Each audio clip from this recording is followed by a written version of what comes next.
and welcome to the Stepping Into Your Calling podcast.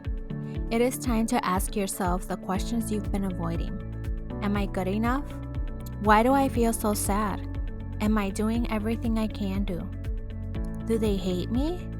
Is there something better for me out there? Whether you're a single woman trying to live a more joyful life, a married woman struggling in your relationship, or a mother trying to be the best parent you can be, this is the podcast for you. The Stepping Into Your Calling podcast is a live workshop style health and fitness podcast packed with actionable steps that will help you live a more fulfilling life. Host Sol Lagunas brings her knowledge as a registered nurse, mother of 3 children, wife, student, and faith-based leader to inspire you to step into your calling without fear.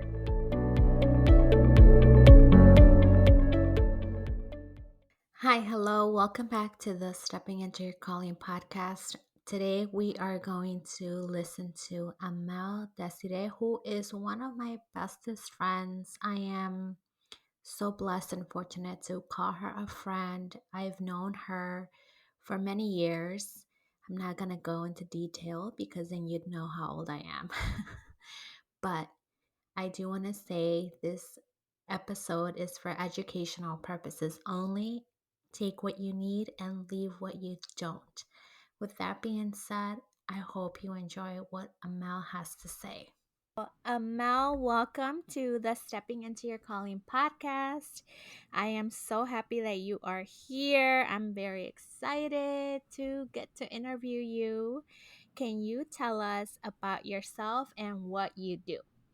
Well, thank you. I'm so excited to be here. First of all, thank you for allowing me to be on your podcast. I was so excited when you're like, I'm starting a podcast. I was like, people are gonna love hearing her. Your Aw, voice thank is you. so like soothing. It's like, you know, I'm Wow, I telling you. love it.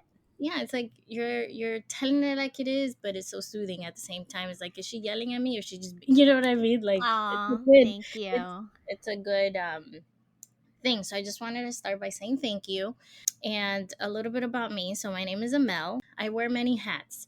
So I am an HR professional, I am an entrepreneur, I am a women's coach. Apart from that, I'm trying to do this journey called life with my husband, my 2 kids. It's crazy. I'm a mom of 2.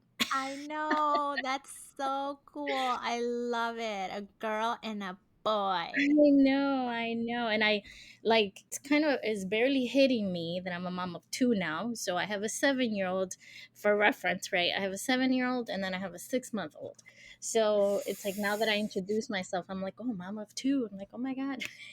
I know, oh my God, Sammy is 7 already. He just turned 7. He just turned 7. Yep, this week. Aw. Yeah, so that's a little bit about me. Did I go too fast? I think I No, you're good. I love how you said that you're a person that wears many hats because I can totally relate to that. And that's why we're friends. I know. We do it all around here. That's just how it be. And with many hats, I'm sure you have established some type of routine. Can you share with us what your morning routine looks like? I love this question. When I saw this question, I was like, "Oh my god, this is a great question." And Yay. the coach in me is gonna go on in a little some questions. I'm gonna have to say some things, and this is one of them. So I want to say to the listener, your morning routine changes based on your season, right? Like Yes. there is no one size fits all. I know that when you're listening on how to improve your life and all that, they're always like, oh, to make 7 figures, you gotta wake up at like 4 in the morning and Mm-hmm. put yourself in that cold bath or whatever. So I want to preface by saying that because my morning routine has changed drastically, right? Like I'm a mom of a 6-month-old, right? I'm no Yeah. longer a mom of, just one child that's already like going to school and I get to have my morning. Like that doesn't work right now. Yeah. So mine's vary. Some nights we have a very good night's sleep, and I can wake up an hour before Sammy needs to go to school, and I can get in my like me time, right? Other Mm-hmm. mornings, like today, we wake up at 7:30, meaning it's like you don't have time for that. You just wake up, get Sammy ready, and then I work from home as well. So that also kind of takes a play into everything, right? Like I want Right. to start because I'm at home, there's no real separation. So I don't have to like get up and get ready, but I have to turn on my computer. I have to be on. It varies. Some mornings I do Okay. have the time for myself. Other mornings I just wake up and I gotta like roll with it. Do I get a little flustered because it's just kind of go go? Of course. But I don't beat myself up over it. Like if I don't have, like if I can't get my Bible time in, I'm not gonna be mad at myself. I'm just gonna do it at a later time. Right, right. And I think that's so important because a lot of the times what stops you from having a routine is that you're hard on yourself for not having one. Yeah. Like you're Yeah. frozen. You're Yeah. frozen in time and you can't get the ball rolling because you feel guilty for not having some type of routine going on. So I like that you said Exactly. that. One of the main things with routines too, like if for someone that doesn't have a routine or doesn't know, like, okay, well, what am I going to wake up to do? It depends on what where you're at in your life, right? Like, are you working towards something specific? And if you're not, just spend time with yourself, right? Like, enjoy your company. I think a lot of the times what we do or what helps us get there or establish some type of routine is our motivation to do it. So, Mhm. what is your motivation and what keeps you inspired to do the things that you do? That has also changed. That has also changed. And for the moms listening, I know that we'll touch on this at some point in this conversation, but in the beginning of momhood for me, I thought, because you always hear like my kids changed me. Like as soon as I saw their little face coming out of my, I was changed forever, which I don't know. I have mixed things with that. Let me not even get on that soapbox. But the that has changed because in the beginning I was like, oh, as a mom, it's like everything's your kids and like you got to do it for your kids. And honestly, what motivates me is becoming like that journey of becoming the woman that I'm supposed to be. That motivates me. Mhm. And in Mhm. turn, my kids can see a happy mom, a mom that, like is working towards her goals. Hence, oh, I can do that too. Right. Because our kids are not going to Right. listen to what we tell them. Right. Because we didn't. Like, I don't know about you, but I didn't really listen to my parents that much. Yeah. Like Yeah. Mhm. I want to do life by myself. Like I want to like try it myself. Like let me fall. Let me like scrape a little bit. Right. So that's always in the forefront of my mind is like they're not going to listen to what I'm saying. They're going to see my actions. So what inspires me is working towards that woman that I'm supposed to be, that God designed me to be.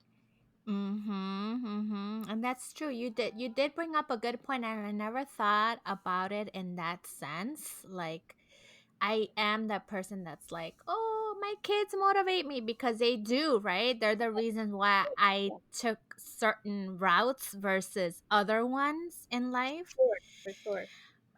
But you're right. I think they would learn more from seeing the changes versus me telling them, "Don't do this, but you can do that," or vice versa. I know you mentioned that your routine changed because you have a baby now, but have your self-care routines changed too, or what are your self-care tips that you do on a regular basis? They have changed. In the beginning of like my personal development, I was so focused on like, do I have, getting my nails done? Do I have like just time for myself, right? And now I don't necessarily view it like that. I view my self-care on the daily. So like, for instance, I'm one of the rare people in the world, but I enjoy water. I like water. Like, you do not have to like force me to drink water. Like, I'll drink water all day if I have to.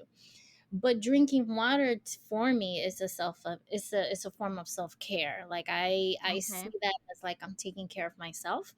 So I no longer feel like, oh, I need a whole hour to myself. Like, there's small things, right, that I can do during my Hmm. day, my week. That's like my self-care routine. Even talking to you actually right now is a self-care thing, Aw. because to me, I enjoy, like, the chats, the conversations where you grow your mind. Like, that to Hmm. me is self-care, because it makes me happy. It warms my little heart. It fills your cup up. Yes, you got it. I like that. And it's true. At little things like that, it doesn't have to be a whole extravagant. I think, again, a lot of people don't do those things because they think they need to do this extravagant, Mhm. luxurious day for self care. And it doesn't mean that. Self care also means like avoiding certain things, avoiding certain situations. And even keeping your word, having boundaries with certain things, people. But keeping your word to yourself, I think it's huge. It's a huge self-care practice. Like, a lot of Yeah. times people don't realize that they are doing these things, but they just haven't put a word to it, like. Right. And it's Right. and then when you understand that there's different forms of it, you're like, oh snap, I've been doing this for years, Mhm. Mhm. And self-care is something just catered to you, cuz if you go on YouTube and you type in self-care, Hmm. that's self-care for that specific person, not for you. And don't feel bad if you're not doing those things, Right. And you if you don't know. have the time, right? Like, one of Right. the things too for me is breathing. Like, I know, like, we're breathing right now, but sometimes days are tough.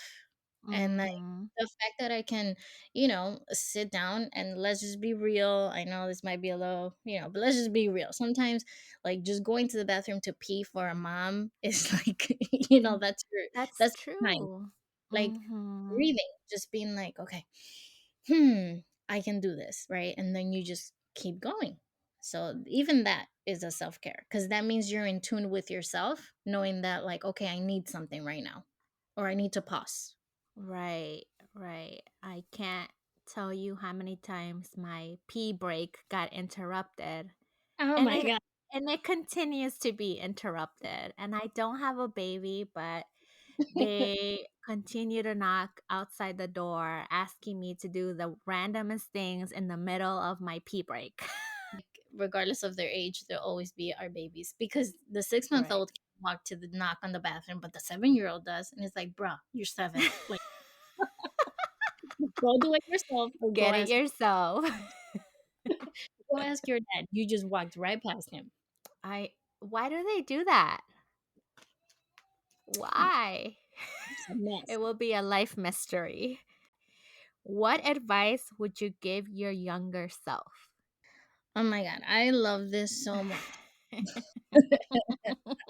These are so many good questions. One of the biggest things that I would tell myself is to follow your heart, and heart, mind, desires, Mhm. And by that I mean, there's so many things that I wanted to do, that I didn't do because I felt like they wouldn't be approved, right? Like, they wouldn't be approved, whether by my parents or my family or my friends. Like, looking back, I'm like, I should have done it. Like, I should have gone to that college and, gone further away and been on my own for a little bit so I could grow, Mhm. right? Like, I know that I'm at the spot where I need to be. It was supposed to happen like that, Right. but I think learning to follow what I wanted to do would have led me to make different choices, even to this day as an adult, right? Because I say that I'm a recovering people pleaser, right? being that way, even to this day, sometimes I have to catch myself. Like, are you doing this because you want to, or because you want to be in the good, right? With people, right? Like, who are these people? Nobody knows, right? Right. 'Cause nobody's really like looking at your life like, oh, what is she doing? Like, let me judge her. Like, no, you're in your head. Everybody's in their own world. Like, everybody's Mhm. in their own shiznit happening. Mhm. Mhm. So, yeah, so that's what I would tell myself to like, be bold, to like do the things that you wanted to try and don't be scared to fail, right? Like one of the things when we think about success, we think like there's no failing in that equation, but that's part of the journey, and it's hard. Like it's hard to really adapt it to your life because to this day sometimes I'm like, but I'm scared. you Mhm. know? Mhm. Another way too to think it is what's the alternative, right? hmm If you don't go after the things that you want to do, what's the alternative? Or, Right. if you're stuck in your head because you don't know what X, Y, and Z might think, what's the alternative to that? You could be pleasing yourself, and who cares what anyone else thinks, because you're right. They're in their own head. They're not looking at you or thinking about what is Amel gonna do next, or what is Sol Right. gonna do next. They're thinking about what they're gonna do next. Once we step out of that belief that everyone is looking at us, then we could truly start living a more joyful life, honestly. 100%. Yep. The next question is, tell us about your relationship and how do you keep the love alive? I used to say, you know how like some people say, like, I married my best friend and blah, blah, blah. And that would rub me the wrong way. Actually, Mhm. this is like side note, a little life lesson. Sometimes if there's things in your life that you like hear or cliches that to you kind of rubs you the wrong way, think about that. Like explore that because that's telling you something about yourself. So that's Yes. my little caveat to that. But that sentence would always rub me the wrong way. And I'd be like, why? Like, don't you have other friends? Because I didn't feel like I married my best friend, right? So then I got to thinking Mhm. about like what this actually means. So, obviously marrying your best friend, what that means now is just marrying someone that you can talk to and, that you can, bounce ideas off of and like they're one of your biggest supporters, right? But I would be like, so like, I didn't, you know what I mean? Like, I didn't do Mhm. that. It was like, it was wrong. So my relationship has gone through a lot of ups and downs, like many relationships. And I am so proud to say that we're in a better place now. One of the biggest things has been communicating and just and individually growing, right? Like Mhm. there's no way that a relationship could grow if you're not individually growing and looking at things differently. And the way that it's taking time, like, if you're listening to this and you might be struggling, it takes time, but it doesn't mean that it'll always be bad. But if you're choosing that person every single day, then there's hope. And work on yourself because you can make a difference in that relationship. And how do we keep our relationship alive? We hug every day. So like, and not like, oh my god, it's time to hug. No, it's like, okay, you're like you're cooking and then one walks by, a hug or a kiss, right? Yeah. Small things. We're introverts and we used to go out a lot more. Now we don't as much, but one of our biggest things, and this is sacred to me, like I don't, it goes back to what's important to you and like what how your schedule works. But we have movie nights during the weekend because Okay. we're fortunate to have grandma take the kiddos. So, and this is a movie night at home. Like it's not like we go to the movies. We do sometimes, but it's like, okay, we're gonna watch a movie together. It's still like our time, like from all week. Right, So right. that's how we do it. We don't really have a set, like we do, going out and things. We kind of, you know, we do a lot of things as a family, like with other family members and stuff like that. I think that's perfectly fine. When you find moments to connect, and Hmm. especially if it's a hard week, you look forward to that downtime with your spouse to really connect, even if it's just watching a movie and being still and quiet, but you know the presence is there. Like you're present Yeah, in the moment, you're both connected in that way.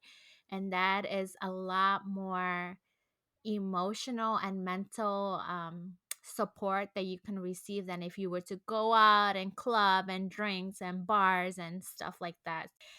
I should probably try that.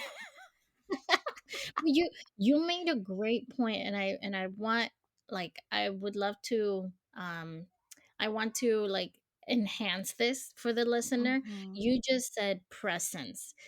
Yeah. So when you're, with your relationships, even with your friends, like, at this point in our lives, like, I have tons of friends that it's not that we text each other every day, we don't see each other like we used to, but we know that, like, we're present in each other's lives. Like, I'll Hmm. text you like, "Hey, how you doing? How are the kids? Okay, we're good." Like, it's the presence. Like, it doesn't matter if you have cajillion, date nights in a month. If you're not present, what good does it do?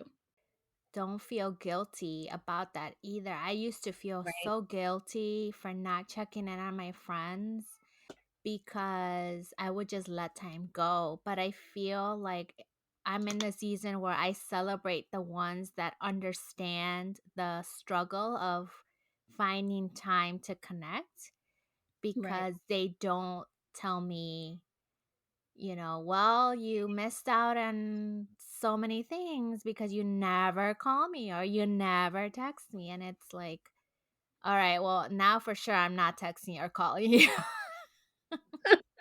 I don't need that negativity, but I do Right. want to celebrate the friends that are still part of my life because I feel supported even if we're not talking every single day. I feel supported from a distance. Right. So thank you. You're one of those. Oh, I you're think mine about too, you all the time, but like you said, just making time can be difficult. girl. So I appreciate you sticking through the thick and the thin. Like we wrote on our high school, ¿cómo se llamaba? ¿Cómo se llama? The The yearbook or whatever. yearbook. Don't ever change, friends forever. But it's an effort from both sides, I think. And even with family members, like I mean, let me not sugarcoat it. I get kind of pissed when they're like, "Oh, you never text or you never do this." Like, bro, I'm busy. Like, I Yeah. don't have, like, as much as I love you, and like, I don't have the time in the day to just sit there and be like talking to you for hours. Like, I have kids that depend on me. I'm working. Like, I have to cook, and like I have to breathe. Like, sometimes I don't want to talk to people. Like, and Right.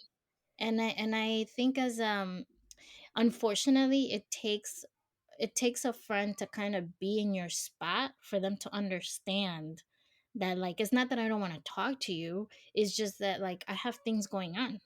Let's just be, we're there for you, I got you. But and it's not even like, como se dice, it's not an obligation. Like, Right. if we need to, if our relationship seems like an obligation, then it's not a real relationship. It really isn't, Exactly. you know. If you have to force it, it's Hmm. not genuine, it's not a true friendship. What would you tell a mother that is struggling with parenting? A few things. And let me just say this too. Our culture sometimes makes it seem like you have to be struggling. And I one time I had a conversation with a friend of mine, and she's like, how do you do it? Like, you're never complaining about your son, right? And I was like, I don't know. Like, like, I don't know. Like, he's an easy kid, right? Like, that was my response, right? Mm-hmm. And now that you're asking me this question and I'm like thinking about it, I this weekend I went to a networking event, and one of the ladies put something into perspective for me. She said, I treat my kids like little humans. And I was like, oh my God, I love that. And that's what I've been doing with my son. What would I tell mom struggling with parenting? Number one is follow your gut. Like, you're the mom, you know your child better than anyone in the world. So follow your gut. And the second thing is, like, I don't understand why as parents we think that like we have an up on them, right? Like, we're like, okay, but we're older. Like, you got to do what I tell you. My way of parenting is they're also little humans. So they have emotions. They are also thinking. So Mm-hmm. I always have, like with my son, it's always a give and take. So I always give him options, right? I want him to make decisions, right? Like, I need him to learn to make decisions. Mm-hmm. So what do? I give him opportunities for that, just like God does with us, right? Like, it took me a long time to understand this, but when we pray, God, give me patience. God, show me how to do this and that. What is he going to do? He's going to give you opportunities for you to show that. So Mm-hmm. I give him options. I talk to him. So what do you want to do? Do you want this or that? Like, it's not always what I say, right? They'll challenge you. They'll ask you, "Oh, but you said yada yada yada." And now you're like, "Oh, snap, shit. Like, what did did I really?" And I say I'm sorry. Like, when I know that I messed up, some days are better than others. It's not like it's this perfect, like, oh, I'm always so intentional. But I try to be intentional because you know that saying, like, kids are so resilient. Like, kids are so, like, they just roll with things. I agree 50%. But if we were that resilient, then we wouldn't have all these adults that are struggling with trauma. One in my Ooh, job, I love that. that's a big one, girlfriend. When I don't even remember where I saw it. It was probably a meme or something. It was like, okay, if they were so resilient, why do we have so many grown adults now that are struggling?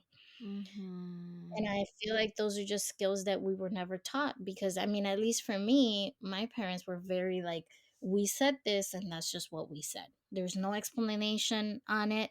You're taught to just kind of follow the rules all the time. So that's one of the biggest things with parenting. I think we need to change the way we think about our kids. Like, Mm-hmm. we expect them to be a certain way when they're teens, but we don't teach them that when they're little. It's like, you Right. can't, like, all of a sudden now they're in they have a whole world, like, and now you want to get into that world. It started a long time ago, you know? And it's not to say that if you have teens and you're listening to this, it's not to say that like you don't have time. There's still time. There's always time. But, start connecting with them. Like, what is it, what's in their world, right? I hope that made sense. I think I went on like a whole No, thing. you did. You just taught me something that I didn't even think about. That's huge. That is so huge. And it's true. We don't see the aftermath of what we're doing today to our children until they're grown adults. Hmm. And that is mind blowing. The next question ties well with the response you gave earlier regarding, God and the opportunities that He gives us. So, what would you recommend to a woman who is starting their faith journey? I will speak about mine. The first thing would be give yourself grace. If you don't know what that means be patient with yourself. The second thing is, and this is really big, at least for me. It was such an eye opener. When I started reading the Bible, I didn't understand nothing.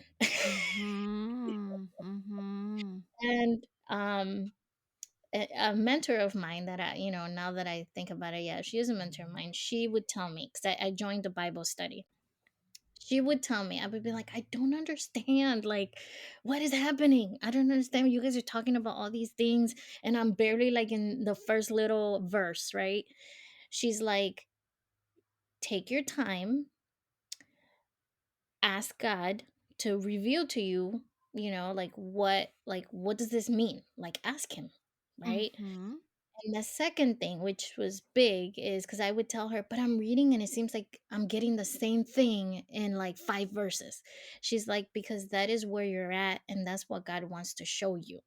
So when you're reading the Bible and you do like a Bible study and you feel like, okay, I'm reading, but this is the only message I'm getting, that's the message for you. And that's where you need to lean into, right? Mm-hmm. So give yourself grace, ask God to show you, and when you're picking things up, that's where you need to start. It's not in like, someone else's, because someone else's might everyone reads the Bible and a verse and they get something different because that's where they're at. I would get discouraged. I'll be like, I don't understand. Like, how are these people just reading this and getting and depicting all of this stuff? I was a baby Christian. I had no idea. Baby you know? Christian. Yeah, I was a baby Christian. I'm I like, I don't love know. that. I think we're all baby Christians, just Yes. wanting to be with our Father and having that relationship. And it takes time to create that relationship. I mean, you just didn't meet the first person you saw and had babies with them, you know? Oh my goodness. It's a Yeah. whole relationship. It's very deep. And And it will go as deep as you want it to go. I don't know why with God it seems like like we want our relationship with God to be different, to be instant. But yet Mhm.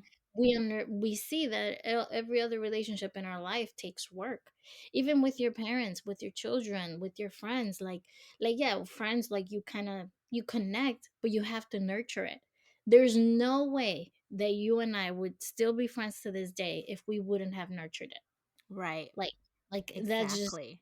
And the great and amazing, wonderful thing about your faith journey is that God is always there no matter what.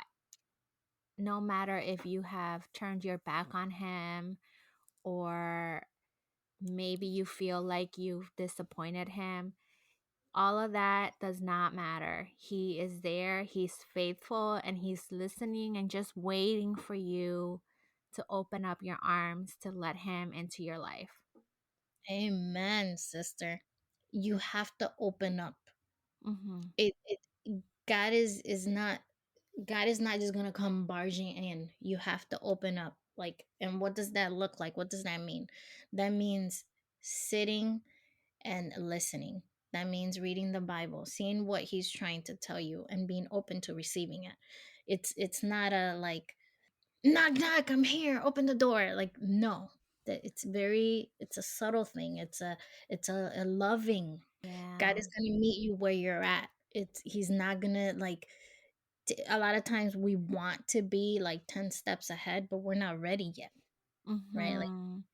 Like if you start your journey, there's been so many things that I've learned through my journey that I'm like, why didn't he teach me that before? That could have Right. saved me so much time, but I wasn't ready to unpack that. It would Mm-hmm. cost me more pain if I would have learned these things back when my mindset was in a different stage. Yes. So Oh my it's all a gosh. love. It's all a love thing.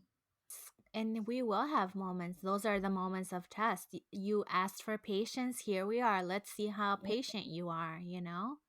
Yeah, you want to love better? Let's see. It's Right. testing me on that one too. Still testing me. Oh Still my testing. gosh. I love that. I love it. There's no good transition into the next question, but the next question is what 5 books or podcasts would you recommend? So I was looking through my podcast list, and I'm gonna say this caveat just because I think this is important. I didn't have a chance to say it in any of the other questions. There comes a time in everyone's life that I think you go through a period where everything is just upside down, regardless of how much, because I've been huge on personal development for years, like, and it's not that I'm like 60, but like still it feels like For I've a long like, time. yeah, it seems for a long time. Like I was like your little motivational friend. Like every little thing. I was so, like you can do this, girl, and all this stuff. Yeah. I went through a period in my life. I think what was it? 2021? Yeah, the beginning of 2021. End of 2020, early 2021, where my life just kind of, in my eyes, my life was like shit. Yeah. And the reason that, I'm saying that, it's because it almost felt like I had to reset everything that I had learned through that point, everything that I believed about myself, about my relationships, about everything. Like it just seemed like I had to fix my foundation. Mm-hmm. In retrospect, in that moment I was not thinking about that, I was just so hurt. And during that time, the things that had sustained me, which were personal development, reading books, podcasts, those were the things that would keep me motivated to do things. I didn't care about none of that. I could Yeah. not I could not sit through a podcast. I could not sit through reading a page in a book. Like everything that I would read or listen to, I would roll my eyes to. And this is coming from someone that was so like personal development. Like I was like the biggest cheerleader. Mm-hmm. And during that period, I was like, what's wrong with me? I think I even said this to you. I was like, nothing makes sense to me anymore. Like, I can't Mm-hmm. even, none of it, like, I don't want to listen to anything. I don't even, nothing. And the reason I'm saying this before I go into like my favorite podcasts and books is because if you are going through this season in your life, just know that like it takes some time. And for me, it threw off my routine. It took me a long time to get back to, okay, I need to continue to develop my mind. Like I have to be in a different spot. But if you're going through it, it's okay. Nothing's wrong with you. You're just learning to, you're growing, honestly. That's what it was. I was growing. I had to go through that. One of my biggest podcasts and that I really enjoy is called Focus on the Family. It's called Okay. Focus on the Family Broadcast. So that podcast touches everything family related. It touches your marriage, it touches about like how to be a good parent. It talks about your relationship with God as well. And for me, those are one of my biggest things: relationship, parenting, and God. Those are like my big thing. Another podcast is the Ed Milet podcast. Okay. I like. And then Impact Theory by Tom, I don't know his last name. Yeah, those are the top three. There's a ton of other ones, but I think those are the ones that are like that have a mix of items, right? Mm-hmm. Because it's like, as a human, we're different. We're multifaceted, so it's not like just one thing. And then a book would be The Atomic Habits. Yes, that's That was a good. good book. And the Bible, of course. I am not at the point where I can like recite verses yet, but I do think there's a lot of stuff in the Bible that could really that impacts your life. That's why I do a lot of Bible studies, because it helps me stay within my word. Because I you can easily get like distracted and not do the Bible and stuff. So It's the book of life, y'all. yep, You need to yep, start reading it. yep. And it's so crazy how situations in 2023 were happening BC, before Christ, and then after death. So relatable. It's intimidating at first, but find a Bible that is translated to something that you're comfortable reading. Great tip. You will be set to go. So I started with the Everyday Bible by Joyce Meyer. It's an amazing Bible, like for a beginner. I still consider myself a beginner. I don't think you like ever get to the unless you're like a pastor or whatever, and you studied for years. That Bible is amazing because it breaks down what each chapter is about. And then within the verses, it gives you like everyday application. So if you're looking for Yes. a Bible, Everyday Bible by Joyce Meyer. And then another thing that I would say, if you are not too sure where to start, because that's another thing, where do you start in the Bible, right? Like some people are like, oh, just start from the beginning. But it No. could get a little tough. Yeah, Genesis could get a little tough. So I would say to start with Ephesians. In that chapter, it talks about, why you're chosen.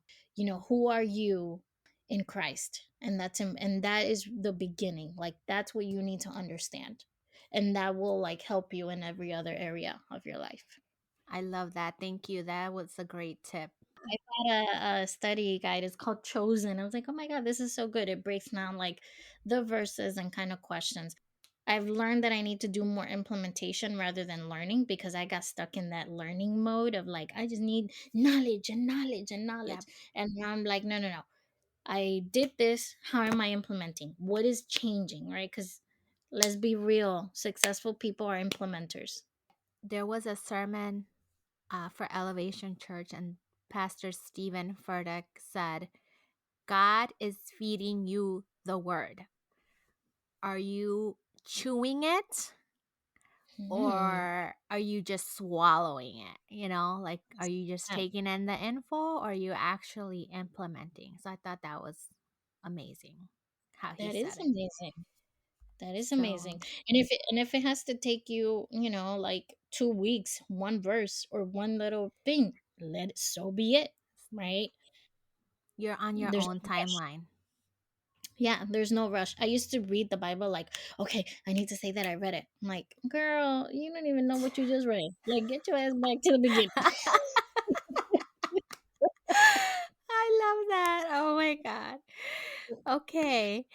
The next question is, what are three skills or tips that have helped you succeed?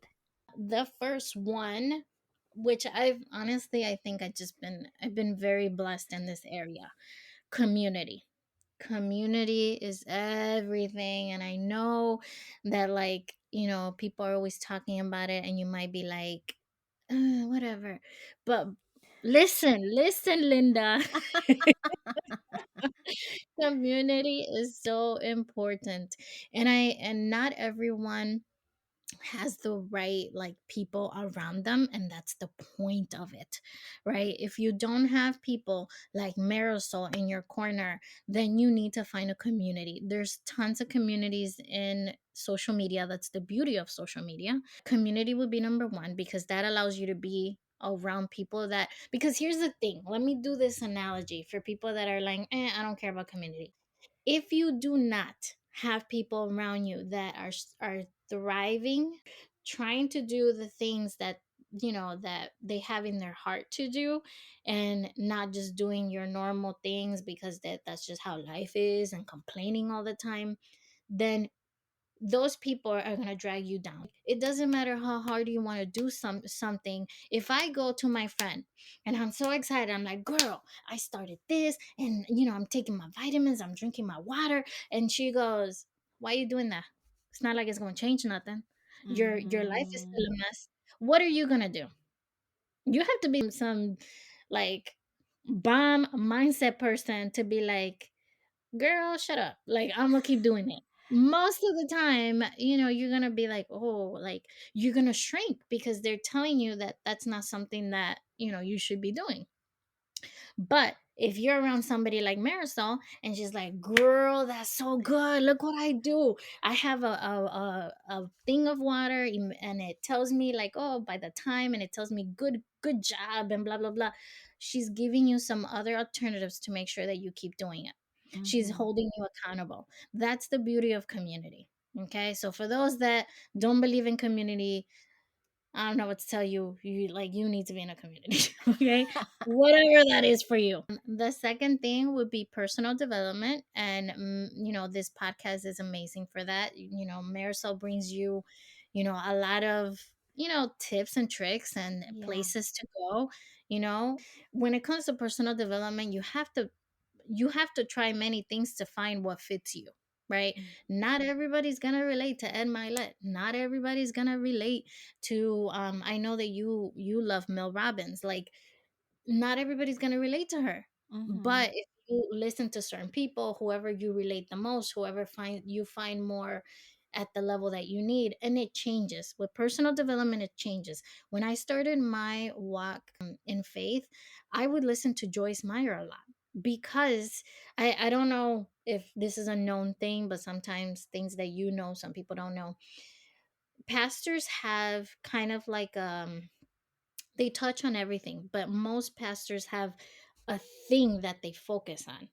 Joyce Meyer, for me, she focused a lot on mindset and understanding that you're a new creature, once you accept Christ, right? Like, you're a new creation, right? So for me, the beginning, that was huge, because I needed to understand that, right? And now, as I've continued, my journey, now I listen to other people, right? Like Stephen Furtick. Now like, he'll be more like, okay, this is what you used to do, now we got to be doing something different, right? So it's a different message. Number two is personal development, and then the third thing is being open minded, right? Like, yeah, you can, be in a community, do personal development, but if you're not open minded to, okay, I need to correct myself, it's not going to do any good. Like, you're going to be in a community with people, but if you're not paying attention, you're not, understanding, like, okay, these habits that I have are not going to get me anywhere, then you're not going to be like successful in whatever it is that you want to do. So you have to be open minded. Those are the top three things for me that have really made a difference. Oh my gosh, I love that. I believe to open mindedness will get Mhm. you places because you are not resisting change, and change There is you go. inevitable. Amen. Inevitable. So when you have that open mind, you're able to work around the changes that are coming, are happening around you and to you with grace. We're down to our last couple of questions, but this one is one of my favorites because it brings me back to the reason why I started the podcast. So I want to know, what does stepping into your calling mean to you? Okay, to me, that means doing what you love. As a society, we get so wrapped up, and I'm speaking from experience. It's not like I was immune to this. No, I was that person. I gotta find my purpose. Like, if I don't know my purpose, I can't do nothing. like, like, I need to know my purpose so that I know what to do, and it's Mm-hmm. so backwards. It's Yes. so you follow what your instinct is telling you, right? Like, the first thing or the last thing that you felt God telling you, that's what you do. I heard once in a message, I can't remember who it was. She was saying how, if when you feel like God's not talking to you, think back as to what was the last thing he said to you. And I was like, oh man. So I've been, really focusing on that lately, because, like, he's not going to keep telling you the same thing. Like, God's going Mm-hmm. to tell you, he might repeat it two or three times, but then you're gonna be like, okay, you're quiet. Well, he already told you. Now it's your time to move, right? Now Mm-hmm. it's your time to do the thing, so he can continue to move you forward. So stepping into your calling is really just doing what you feel is the right move for you at the time. Right. And then things are going to progress, and you're going to find whatever your purpose is, and that is just a journey. In general, people struggle because of what you said, right? I don't know what my purpose is. And again, they get stuck where they're at. They freeze because they're not sure what direction to go. And I think you're not going to really know your purpose at that moment until you start walking in faith and receiving the word and being obedient to what God has called you to do in that season. And then maybe 5, 10 years later, you can look back and say, wow, that's during that time, I really felt fulfilled doing that. And maybe that's what, God was trying to show me that my purpose was, or where I should be and what I should do. Right, right. So, And that is the thing, like, because I know I've done that. I'm like, oh, I'm waiting for him to tell me. Well, like, he's not gonna tell me. And also, you're not gonna always like every little thing of that thing that you love. So, for instance, like, there's entrepreneurs, right? Like, we're entrepreneurs, and there are things that we don't like to do. mm-hmm, Like, but the overall theme or the overall idea of it is what drives us, right? But there are also, like, right. the manual things. Like, I with a woman's organization that I'm part of, the founder, like, her mind works off of, like, ideas and the impact that she's making. But when it comes to, like, processes and making sure things are documented, that is not her flow. So, Mm-hmm, and that's where it comes to, if she would just have been so focused on the things that, she didn't really care for, she wouldn't have been impacting lives, because she would have been stuck, right? So what right. do? You find other people, community, hint, hint, that love that stuff and that can help you. So, Well, I have enjoyed asking you all these questions, but I want you to tell our listeners, where can they find you? Amell Desiree. That's how you'll find me on Instagram and Facebook. So, AMELLDESIREE. If you type in Amell Desiree, I think I'm the only one that comes up. Oh, you're unique. We all are unique. We all are. Even if your name is like Mary or something, like, you are unique. It was a blessing to have you. I am so grateful for your friendship. I am ecstatic that you said yes to logging on and having a conversation with me. And I'm sure our listeners are going to get a lot of insight from this conversation. I hope it's not our last. And thank you for being here. Thank you so much for your time. And I hope that, people do get a lot from the podcast and continue to come back to your podcast, because it's amazing. And I can't wait to hear all the different topics and themes that you bring on. And yes, please, I want to come back. All right. I am so happy you just finished listening to that podcast. If you don't mind, after this is done, go and rate the podcast. That's the only way more people are going to be able to get reached, more knowledge is going to be spread, and more lives are going to be changed. So if you don't mind doing that favor for me, I would appreciate you. I already appreciate you for listening to this podcast. I love you so much. Thank you for being such a great person and super supportive. I cannot wait for you to listen to the next one. Till then, have a good day.